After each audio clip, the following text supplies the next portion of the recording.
Do you like non-metallic metal? In this video, I'll be sharing with you guys 4 tips that you can do within 5 minutes to improve your non-metallic metal. That the entirety of the cosmos is accessible through each and every individual's mind, connecting to the great mind, the great spirit.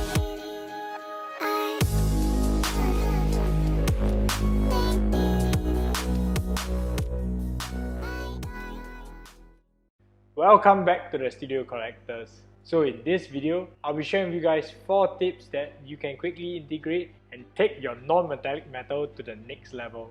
In today's video, I'll be using Emelda Braskov from Kolectiv. This model has already been painted by one of my students, and if you want to see the process of how I usually paint out the Kolectiv models, you can check out my other Kolectiv videos right here.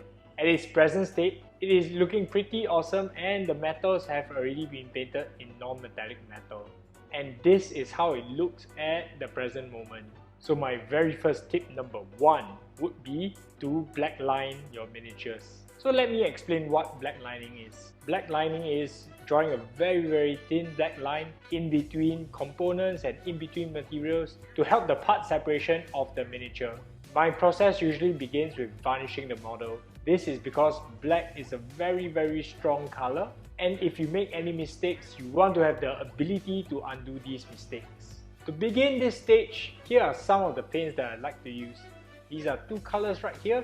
I'm going to be using scale 75 intense black mixed in with scale 75 flat black. So this might be a little bit new to you guys. Why in the world am I mixing a black ink into a black paint? And the simple answer is, instead of using water to dilute the black paint, I'm using ink as a solvent. This mix of black ink and paint creates an awesome paint that I really like to use for black lining because it flows off the brush so easily and it's highly opaque. If I had used water, I would have compromised on the opacity of my black line, and this black line wouldn't look as sharp as it would right now. So now that I've shared with you guys some black lining tips, let's see how I blackline Emelda Braskov right now. So using the mixture that I described previously, I'm very lightly blacklining between the materials as well as the different panels. Just look at this, just a little bit of black line and this armor is starting to look a lot more sharp already. So you can see this elbow guard here, and yeah, just look at this. Now that I've done blacklining Emelda Braskov, let's move on to the next tip that I can share with you guys to improve your non-metallic metal. For tip number 2, we are going to volumetrically highlight the armor panels on Emelda Braskov. So as you can see right now in its present state right here, you can see that the armor values have already been put and it's already looking like metal. However, I feel that these shapes can be improved further to educate the viewer on the exact shape and form of Emelda Braskov's armor. So if you are unfamiliar with volumetric highlighting, in essence, volumetric highlighting breaks down a model into geometric shapes, and we need to tell the viewer what geometric shapes the armor is shaped out. I have a whole video on this about painting values, and you can check it out right here, and the links will be in the description below. So to begin volumetric highlighting, I'll be using these colors for the silver. Get these colors ready, and we can start volumetrically highlighting this model right now. So I felt that volumetrically highlighting and creating larger highlights will allow the viewer to understand the shape of the sword better, and I'm creating some atmospheric light on the right hand side. I'm also going to be using scale 75 sky blue and Vallejo model color pale blue grey to volumetrically educate the viewer. And there we have it. Now that we have done volumetrically highlighting this model, it is looking pretty awesome already. But let's take it up to the next level by doing tip number 3, edge highlighting. While edge highlighting isn't groundbreaking, and you're probably asking me, hey Kenneth, why are you even sharing about edge highlighting? Let me tell you, edge highlighting is just like blacklining, but the opposite. While blacklining separates the parts, edge highlighting increases the definition of the parts. And these two go hand in hand with each other.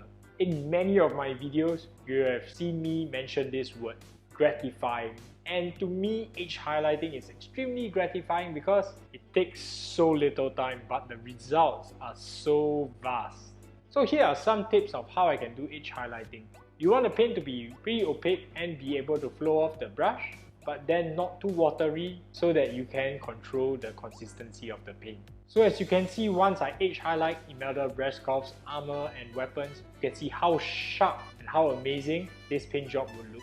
So to begin this stage, you're going to need these colors right here before edge highlighting. And we're going to start with the edge highlighting on Emelda Braskov's non-metallic metal armor. So now that we have volumetrically highlighted the area, I'm going to be picking out some sharp edges to really showcase the shine and the sharpness on this armor. So what I'm going to do is I'm just going to very carefully draw very fine high value lines, and these will educate the viewer on the upper surfaces of the armor.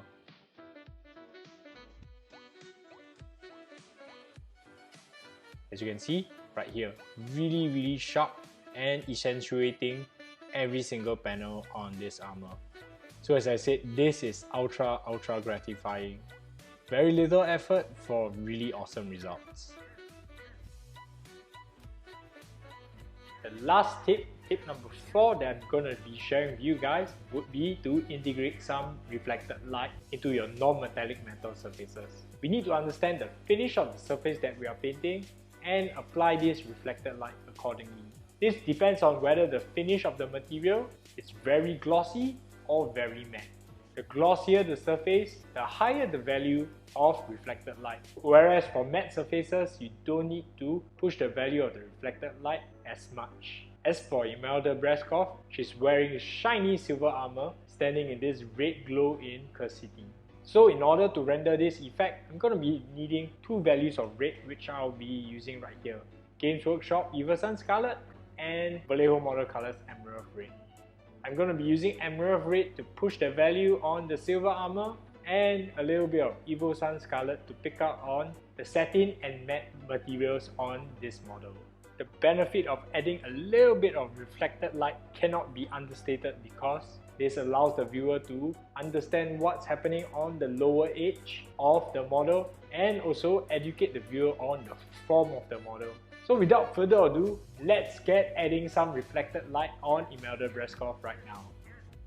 So right here, I'm going to be using a mix of Emerald Red and Games Workshop Evil Sun Scarlet, and I'm going to be educating the viewer about the lower panels. So right here, the upper panels have all been highlighted really nicely, but let's showcase the form of the lower parts. So you can see with just a little bit of layering on certain areas, you can see that the hilt of the sword, the guard of the sword is being shown and defined a lot nicer. And you see, just look at this, just a few strokes. And there we have it. This is the finished result of Emelda Braskov. This entire paint job on the model took really quick, and I spent about 30 minutes taking a model that my student painted from its initial stages to where it is right now. So I hope you find these 4 tips of how you can improve your non-metallic metal useful. So if you do, why not show us some of your work on Instagram? Just tag us at Kolectiv SG and I'll be very happy to share some feedback on this. Found this video useful? Why not support the channel by clicking the like and subscribe? Because this really helps out the channel, keeps us growing and keeps me producing tutorials such as these. If you want to support the channel even further, why not head on to Patreon? You can get a whole slew of painting content which I have produced over the past year or so, and it keeps the lights on the studio on. So thank you all for watching all the way to the end, and I hope to see you in the next Curse City painting video. See you guys!